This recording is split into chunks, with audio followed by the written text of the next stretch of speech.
Assalamualaikum warahmatullahi wabarakatuh. Waalaikumsalam warahmatullahi wabarakatuh. Waalaikumsalam warahmatullahi wabarakatuh.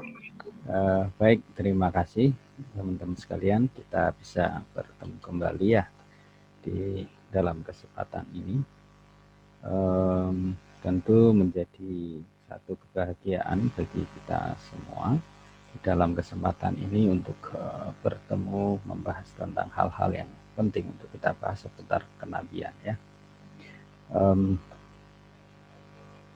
Kita mencoba untuk menyoal tentang Nabi, Rasul, karena memang persoalan tentang Rasulullah, ya, tentang para Rasul, itu menjadi pembahasan penting seputar keimanan kita kepada Allah Subhanahu wa Ta'ala.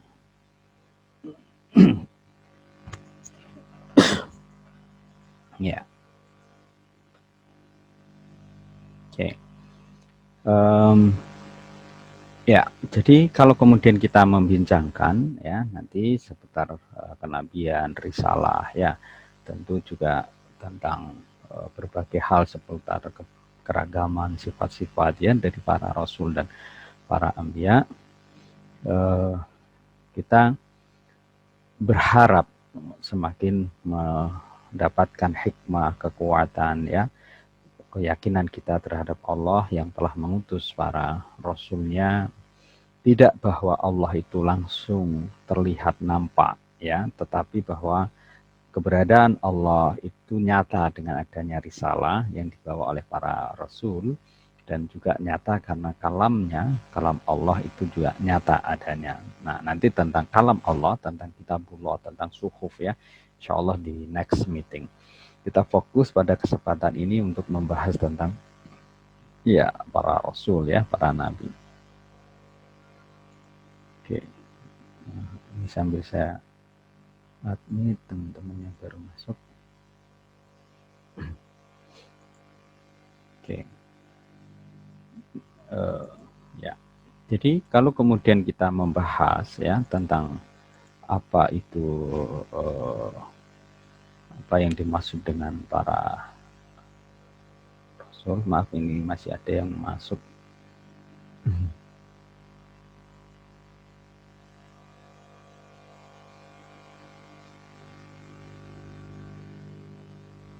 Oke.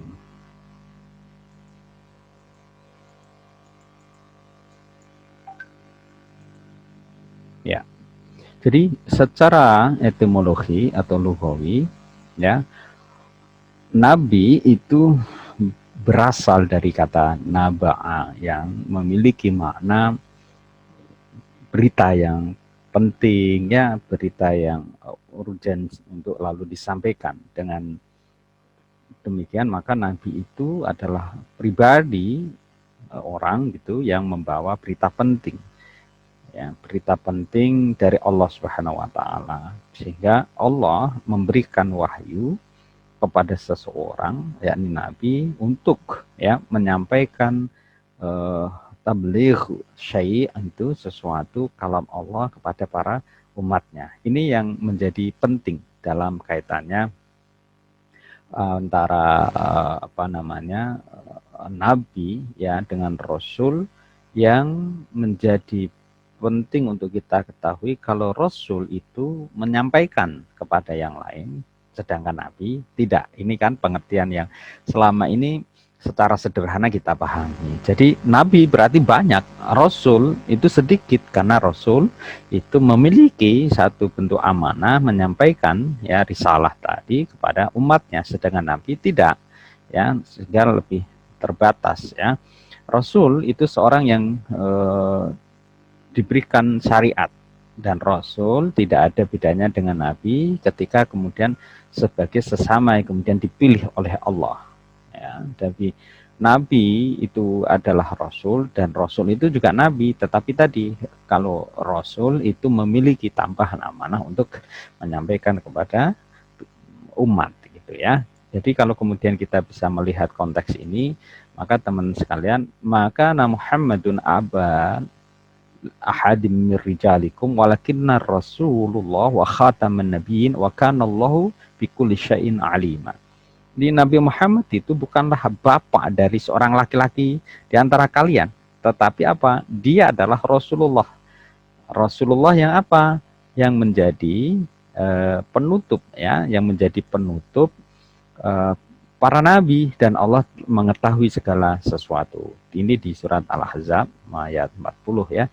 Kalau kemudian teman-teman sekalian mau menelusuri lebih jauh. Jadi menurut Syekh Atiyah Syakar bahwa ketika kemudian kita menyoal tentang nabi, maka dia adalah pribadi yang diberikan wahyu untuk diamalkan, akan tetapi tidak diperintahkan untuk menyampaikannya. Nah, sedangkan Rasul ada tadi yang harus dilakukan, disampaikan kepada umat. Inilah yang esensial, yang menjadi pembeda. Nah, juga di surat Ahzab tuh ayat 45, ya ayuhan nabi, inna arsalnaka syahida wa mubasyira wa nadhira. Hai para nabi, sesungguhnya kami ini mengutusmu. Mengutus apa? Untuk menjadi saksi, syahidan wa mubasyiran. Mubasyir yakni giving good news ya, happiness, memberikan kabar berita yang bagus itu, bahwa wabasyiril ladzina amanu wa 'amilus solihati anna lahum jannat ya, bahwa nanti kemudian di surga itu kalian akan dihidangkan satu makanan yang lezat, tempat-tempat yang indah ya, bidadari yang bagus-bagus ya, khalidina fiha. Kalau di surah Al-Baqarah itu kan wabasyiril ladzina amanu annahum jannatin tajri min tahtihal anharu khalidina fiha ya. Ketika kemudian mereka itu abadi di dalamnya ya. Lalu di situ tergambarkan satu bentuk keindahan-keindahan baik yang bersifat merangsang imajinasi kita, tetapi Pak, masa kita mengimajinasikan surga seperti itu? Itu gambaran yang dijelaskan dalam Al-Quran tentu, bahwa surga sebagaimana kemudian disampaikan oleh para rasul itu tidak ma'ainun ro'at wa ma'udunun sami'at ya, tentu tidak seindah apa yang dilihat oleh pandangan kita di dunia ini, dan juga tentu tidak yang seindah yang kita dengarkan oleh telinga kita saat di dunia ini. Bisa jadi yang di surga sebagaimana yang dijelaskan Al-Quran atau kitab suci yang dijelaskan oleh para rasul itu jauh lebih indah lagi ya. Dan juga azab Allah ini yang kemudian menjadi tugas rasul yang selanjutnya, wanadzira ya, misalnya Mbak Alifa, Mbak Citra, Mbak Faria dan lain-lainnya ya, di dalam Zoom ini terlihat, misalnya juga Mas Nurul Hadi, semuanya ya, kita ini diberikan kabar basyir, gembira, wanadzira lebih kepada satu bentuk punishment ya. Wahai Nurul Hadi, jagalah mata dengan baik, jagalah hatimu dengan baik gitu. Maka sesungguhnya azabun alim, ada azab yang pedih, kan begitu. Subhanalladzi asra bi 'abdihi lailan minal masjidil haram ilal masjidil aqsa alladzi ya. Kemudian dijelaskan oleh Allah itu asra bi 'abdihi lailan minal masjidil haram ilal masjidil aqsa alladzi barakna haulahu, yang memang diberkahi Allah. Rasulullah ditampakkan saat itu adanya surga, adanya neraka ya, gambaran-gambaran perempuan yang juga banyak menempati neraka, laki-laki yang juga di situ ya, orang-orang yang maaf di situ dijelaskan tentang dampak dari berzina ya, dampak dari kemudian hukukul walidain yang tidak berbakti sama orang tua, orang-orang yang kemudian kufur dengan nikmat Allah, diberikan kesempatan untuk belajar tapi kemudian laziness, bermalas-malasan gitu ya, lalu wasting time, senantiasa membuang-buang waktu, dan lebih pada huru-hara yang mencari ketidakmanfaatan. Maka Rasulullah kemudian juga di situ menjelaskan adanya min husnil mar'il muslim tarkuhu ma la ya'nihi. Nanti kapan-kapan kita bahas tentang itu. Tapi secara sederhana, betapa seorang muslim yang baik itu tarkuhu ma la ya'ni, meninggalkan hal-hal yang tidak ada manfaatnya. Ya, ini batasan mubah saja kalau bagi muslim, dan yang dikategorikan the winner itu menghindari. Contoh apa? Ya Mas Nurul Hadi ya, karena yang lagi di sini nampak videonya hanya Mas Nurul. Lainnya yang ganteng ini Mas Nurul aja nih sama saya di video ya.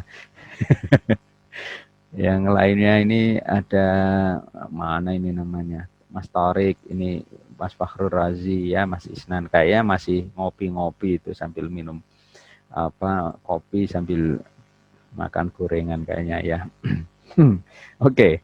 Apa yang menjadi tadi contohnya? Ketika Mas Fakhrul Razi sama Mas Nurul Hadi ya main catur, catur itu boleh enggak gitu. Kalau niatannya hanya ayo ngisi-ngisi waktu luang aja gitu, tidak kemudian berolahraga, olah pikir begitu, itu kan mubah. Makruh enggak, Pak? Ya makruh kalau ada semacam apa ya, hal-hal yang kemudian tidak baik begitu. Ya nanti ecek-ecekan itu kan menjadi makruh, apalagi kalau kemudian bahasa Jawanya itu totohan. Oh, judi dengan catur itu menjadi haram, itu ditinggalkan. Kenapa? Karena risalah Rasulullah SAW itu memberikan ajaran kepada kita untuk meninggalkan hal-hal yang tidak baik. Nanti tentang ini tolong diingatkan di bahasan tentang akhlak ya. Nah, kita kembali kepada fokus betapa Rasul atau para Rasul itu memiliki amanah yang luar biasa untuk apa? Untuk kemudian menjelaskan tentang kalam Allah. Nah, kita melihat nih teman-teman sekalian, pada sisi apa? Betapa kemudian Rasul itu menerima wahyu. Rasulullah SAW tentu kita yakini dan memang fakta secara keumatan kita menerima wahyu yang pertama kali di Gua Hira. Nanti insya Allah tentang kitab Allah ya, next meeting. Wa ma kana li basyarin ayyukallimhullah ila wahyan aw min wara'i hijabin ayyursila rasulan yuhya bi'idznih ma yasha'u innahu aliyyun hakim. Dan tidak mungkin bagi seorang manusia pun bahwa Allah berkata dengan dia kecuali dengan perantaraan wahyu. Jadi kalau kemudian teman-teman ingin mengatakan mana Allah gitu, ya jangan kita mengulangi perilaku para nabi atau umat yang terdahulu. Itu lan nu'minu laka hatta narallahu jaharah, wahai Rasul ya. Kami tidak mungkin, tidak mau untuk kemudian beriman kepada Tuhan. Hatta narallahu jaharah, sehingga kami melihat Rasul melihat Allah itu jaharah dengan penampakan yang sangat jelas begitu. Nah, ini yang menjadi perilaku umat terdahulu gitu. Nah, kita bagaimana setidaknya teman-teman sekalian, kalau kemudian kita bisa melihat pada konteks ini, ya maka wahyu itu ya diberikan untuk memberikan lantaran atas perintah Allah melalui para rasul.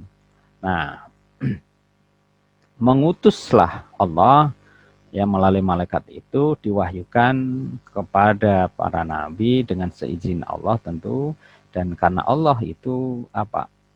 Aliyun Hakim. Dan kita mengenal ya dari Aisyah itu dikisahkan bahwa Harisah bin Hisham radhiyallahu an bertanya kepada Rasul, "Ya Rasulullah, bagaimana cara wahyu itu turun kepada Anda?" Nah, Rasulullah lalu menjawab, dan kita di dalam kesejarahan pewahyuan itu mengenal kadang ya wahyu itu datang berupa lonceng ya yang sangat berat sekali. Jangan dikira bahwa Rasul itu menerima wahyu enak-enak gitu. Enggak, kadang dengan lonceng yang sangat berat ya. Setelah itu juga bunyinya berhenti, lalu mengerti tentang wahyu itu ya atas pesan Allah. Kadang juga malaikat menjelma seorang laki-laki yang menyampaikan kepada Rasul. Juga Rasulullah ya, menurut Aisyah, aku pernah melihat Rasul ketika turunnya wahyu itu ya pada suatu hari yang amat dingin, setelah wahyu itu turun berhenti, kelihatan Rasulullah itu lalu bersimpuh dengan peluh, artinya sangat berat sekali. Ya, dan kita mengenal Iqra, itu kan ketika malaikat Jibril ya hadir itu. Ma Iqra, Iqra ya Muhammad, ma Iqra. Aku bukan seorang pembaca. Iqra, sampai kemudian Rasulullah mengalami ketakutan yang luar biasa ya ketika turun, kemudian sampai turun ayat misalnya ya ayyuhal muzammil ya, wahai orang-orang yang berselimut, kumil lail ya, bangunlah di tengah malam itu dan seterusnya. Ya ayyuhal mudassir, ya ayyuhal mudassir, orang-orang yang berselimut, ya ayyuhal muzammil dan seterusnya, merupakan satu bentuk panggilan kepada Rasulullah Shallallahu Alaihi Wasallam. Jadi teman-teman sekalian, wahyu itu diterima secara langsung, ya, dalam mimpi itu ada kan, sebagaimana siapa? Nabi Ibrahim alaihissalam ketika kemudian diperintahkan untuk menyembelih putranya Ismail alaihissalam. Dan juga misalnya saat Isra dan Mi'raj, ya, tadi yang saya jelaskan, perjalanan Rasulullah, ya, dalam peristiwa itu langsung menerima perintah apa? Untuk sholat 5 waktu. Jadi jangan pernah tinggalkan sholat itu, karena sholat ini langsung diperintahkan Allah di langit, bukan di bumi ini. Ya, menarik gitu. Jadi kalau misalnya Mbak Faria, Mbak Citra, Mbak Alifa, Mbak Lia, Nabila dan lain-lainnya misalnya ingin punya hajat, kembalilah sujud itu. Melalui apa? Sholat. Ya, nanti kita jam dibahas lebih lanjut lagi. Ya.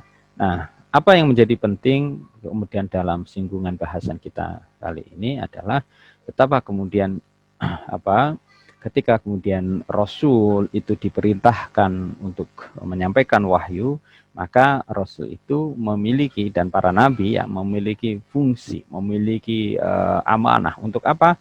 Untuk satu, ya, mengajarkan ilmu. Wa'allama insan, ya, mengajarkan kepada manusia. Allamal insan bil qalam, mengajarkan apa yang tidak mampu diketahui. Itu di surah Al-Baqarah, ya, 151 itu ada. Lalu menyempurnakan akal dan intelektualitas. Lalu apa juga? Menegakkan keadilan di surah misalnya Al-Hadid, ya, ayat 25 itu. Ada juga penjelasan tentang itu.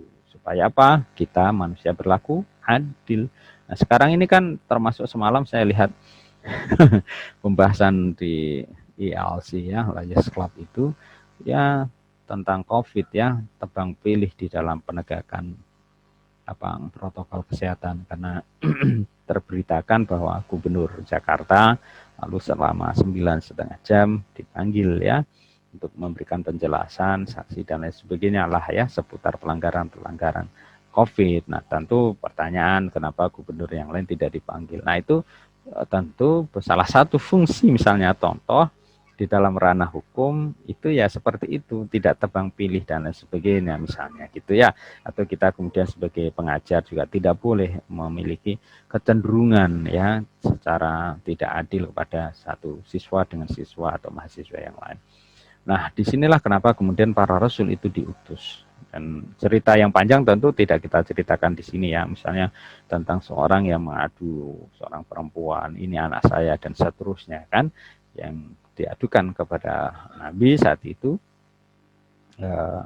Itu contoh menghakimi dan memutuskan perselisihan di masyarakat, ya. Sehingga apa? Sehingga sampai kemudian sang raja memerintahkan, ya sudah kalau begitu bunuh saja itu bayi. Maka ibu yang sesungguhnya tidak rela bayi itu dibunuh. Nah, justru itulah kenapa kemudian Nabi memberikan bayi ini adalah bayimu, karena seorang ibu tidak mungkin menghendaki anaknya meninggal dunia atau dibunuh.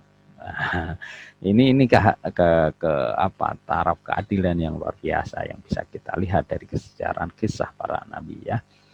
Nah, kesimpulan sementara, sebelum kemudian nanti kita lanjutkan di beberapa sifat Rasulullah. Kalau kemudian kita lihat, ya, secara grafiknya di sini, lalu Allah menurunkan Al-Quran, ya, kepada para nabi. Nabi kemudian turun untuk memberikan uswah. Uswahnya apa? Memberikan contoh. Jadi contoh tentang wa ma khalaqtul jinna wal insa illa liya'budun. Jadi Rasul itu diutus, ya, nabi, untuk memberikan contoh. Lalu apakah nabi yang terdahulu juga demikian? Iya. Nabi Adam itu menjadikan ibrah kepada kita. Misalnya kita lihat di sini masih sama Mas Nurul Hadi, ya, karena yang laki. Ya, Mbak Lia, Nabila dan yang lainnya, Qabil dan Habil itu kan putra Nabi Adam, ya. Nah, yang satu apa? Qabil menjadi pembunuh, kan? Coba bayangkan, putra Nabi menjadi pembunuh. Kenapa? Karena Habil saat itu dinilai yang lebih diterima pengorbanannya. Nah, apalah lagi kita. Nah, maka kalau kemudian kita bisa lihat ini, saya izin share ya di bagian ini ya. Yang kemarin kita bahas tentang sifat Allah, ya. Maka di sifat kita lihat ini di para nabi, Nabi Adam, ya, sampai kemudian Nabi Muhammad SAW, kita sebut sekarang misalnya ya, yang di adik-adik kita kan malah lebih hafal itu di di Madin ya, Madrasah Diniyah, Nabi Adam, Nabi Idris, Nabi Nuh, Nabi Hud ya, Nabi Soleh, Nabi Ibrahim, Nabi Lut, Ismail ya, Nabi Ishak, Nabi Yakub, Nabi Yusuf, Ayub, Shu'aib ya, sampai kemudian Nabi Musa. Nah, ini Nabi Harun Zulkifli yang masyhur-masyhur kan di sini ya. Nabi Daud, Nabi Sulaiman ya, dengan segala kekayaannya karena beliau sebagai seorang raja ya. Yang kemudian kita juga di dalam kisah itu dengan siapa? Ratu Bilqis ya. Nabi Ilyas, Nabi Ilyasa, Nabi Yunus, Nabi Zakaria, Yahya, Nabi Isa dan Nabi Muhammad Shallallahu alaihi wasallam. Nah, ini belum ada yang meneliti, Mbak Faria, Mbak Citra, yang lainnya. Dari Nabi Adam ini, ya, antara periode-periode ini berapa lama, gitu. Tipikal-tipikal ini kan yang kemudian menjadi menarik memang untuk lalu telusuri. Ya, tidak harus sangat detail tentu, tetapi bagaimana kemudian keteladanan antara yang diajarkan oleh Nabi Adam sampai Nabi Muhammad SAW ini penting untuk dikisahkan kepada generasi-generasi sekarang. Ya. Nabi Ulul Azmi, Nabi Muhammad SAW, ya, Nabi Ibrahim, ya. Ketika kemudian kita mengenal para rasul yang luar biasa itu, menjadikan hikmah bagi kita. Hikmah yang apa? Ya, hikmah kita mendapatkan satu bentuk apa? Satu ya setidaknya meningkatkan keimanan kita kepada Allah. Kenapa? Ya karena jelas kalau mau lajur hidup yang lempeng, yang baik, ikuti Rasul. Ya karena ada contohnya. Itulah kenapa kemudian kitab suci itu tidak lalu kita baca langsung. Ya, ditafsirkan dalam perilaku nyata, dicontohkan oleh Rasulullah SAW. Lalu naik misalnya di pembahasan ke depan tentang kitab ya, tentang Zabur, Taurat, Injil itu oleh para rasul ya terdahulu diterima pada masanya, ya dijalankan pada masa itu. Al-yauma akmaltu lakum dinakum, ketika kemudian Islam menjadi the final religion, Nabi Muhammad juga kemudian the last prophet sebagai nabi yang terakhir atau rasul yang terakhir, maka kita bisa mengenal, menyadari dan meyakini Allah tidak lagi mengutus para rasul dan kitab suci selanjutnya. Yang lalu apa berarti? Agama yang lain ajarannya udah selesai, mestinya begitu. Dan lalu Islamlah kemudian menjadi pegangan untuk seluruh umat dunia ini. Nyatanya kemudian Kristen berjalan, Hindu, Buddha berjalan, dan aliran-aliran agama yang lain. Nah, ini kan menguji. Tabarakalladzi, ya, ketika kemudian Allah menyatakan, ya, alladzi khalaqal maut wal hayat liyabluwakum ayyukum ahsanu amala. Ya, ini yang jadi penting. Mana di antara kalian yang paling bagus? Apa amalnya?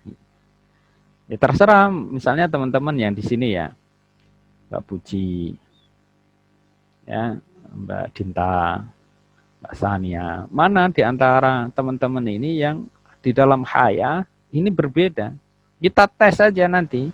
Sampai 4 tahun ke depan, siapa yang paling wisuda terdepan? IP-nya yang paling bagus, timingnya paling tepat.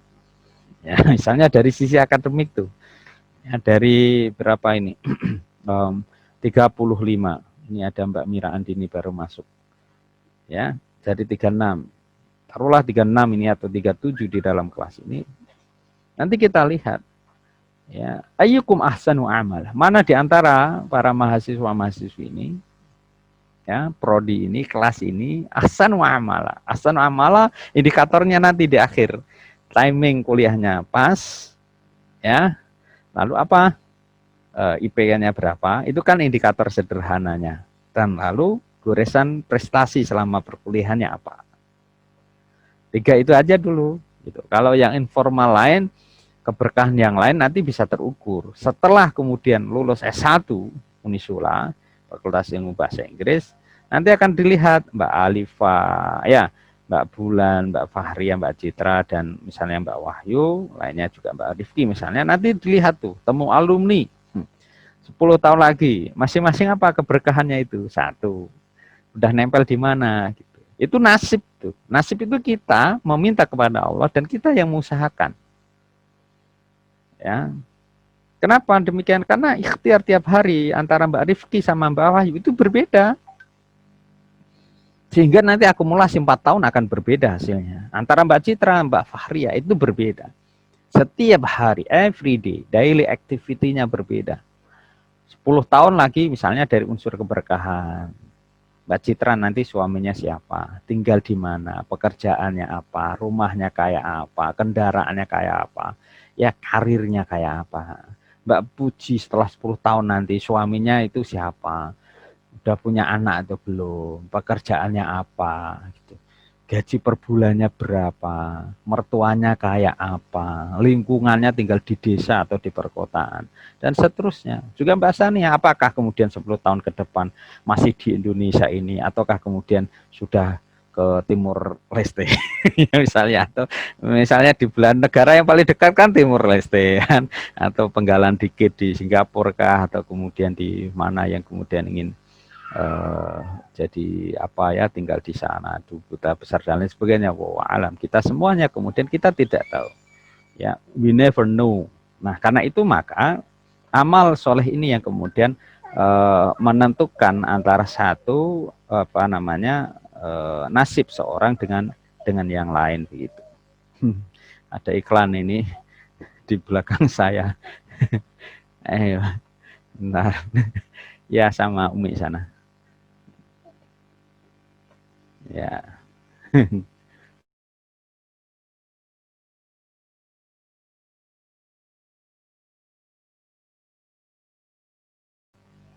Pagi-pagi ya. Ajak olahraga dia. Baik. Ini Mbak Dinda udah masuk ya, Mbak Dinda Afnita Sari. Ya, 8:04 ya, agak saya cepetin dikit. Nanti supaya ada dialog lebih panjang. Di hikmah selanjutnya dari kita ini mengenal adanya Rasul atau diturunkan Rasul, kita lalu termotivasi. Persoalan sholat misalnya, shollu kama ra'aitumuni usolli. Sholatlah kalian sebagaimana aku sholat. Itu Rasul. Kalau kita tidak pernah melihat bagaimana posisi sholatnya Rasul, ya sulit. Ya, sulit. Nah, termasuk apa? Berkeluarga. Itu kalau tidak ada contohnya, ya sulit kan. Bagaimana Rasulullah dengan para sahabat, bagaimana kemudian Rasulullah itu dengan para masyarakat yang lainnya, ya. Lalu juga ketika Rasulullah itu berperang, Rasulullah membangun masjid, Rasulullah itu membangun halaqah, hubungan-hubungan yang di masjid dan sekitarnya, termasuk bagaimana Rasulullah berinteraksi dengan musuh-musuh di luar Islam gitu. Nah, ini menjadi hal yang menarik di dalam kerangka apa? Begitu kita semakin mengenal adanya Rasul, adanya para nabi, itu menjadi penting. Termasuk saya teguhkan bahwa ajaran Nabi Isa ya tentang di dalam Injil itu dijelaskan mengesahkan Allah, tidak ada ajaran tentang tiga Tuhan gitu, Trinitas itu, atau kemudian ada Tuhan Bapa, Tuhan Ayah, Tuhan Ibu. Ini kan satu bentuk keyakinan yang terjadi setelahnya. Di awal itu kalau kemudian ditelusuri, apakah kemudian di dalam kitab suci itu menganjurkan adanya mabuk-mabukan, boleh minum-minum keras? Tentu tidak boleh. Logik saja, Allah tidak menghendaki hambanya susah. Kullu muskirin haramun, setiap minuman keras itu haram. Kenapa? Karena memang banyak madaratnya. Tapi ini kan di dalam perkembangan kekinian berbeda. Persoalan apalagi misalnya anjing, maaf misalnya gitu ya. Yang haram-haram. Itu kan di dalam ajaran yang hanif, ajaran para nabi yang terdahulu, hewan-hewannya Yang membahayakan tentu sama, tidak dibolehkan. Sebagaimana diharamkan untuk membunuh sesama, untuk tidak kemudian berbakti sama orang tua, tetapi di dalam ajaran-ajaran agama, terutama kemudian dari ajaran Nabi Isa ya di Kristianiti itu beberapa kemudian nampak menjadi berbeda dengan ajaran yang awal. Dalam pengertian apa? Ketika kemudian Tuhan Allah tidak menghalalkan kulli muskirin. Perkembangan sekarang kan berbeda. Maaf ya kalau kemudian ada teman-teman yang lain minum-minuman keras di luar Islam itu kan relatif, walaupun negara melarang tidak sebagaimana keharaman di dalam Islam, termasuk berzina dan lain sebagainya. Di dalam Islam wala taqrabuz zina. Kenapa? Karena fahsya di situ sangat menjijikkan, sangat fahsya, sangat mungkar. Nah, inilah kenapa kemudian di dalam konteks kita menjalani kehidupan beragama, kita bersyukur setidaknya diutus para rasul, para nabi yang luar biasa, sehingga kita yakin sekarang ini kita berada di dalam lajur yang benar. Ya, ini sementara untuk yang kita kasih prolog tadi tentang sifat rasul ya, belum selesai kayaknya ya. Sifat rasul.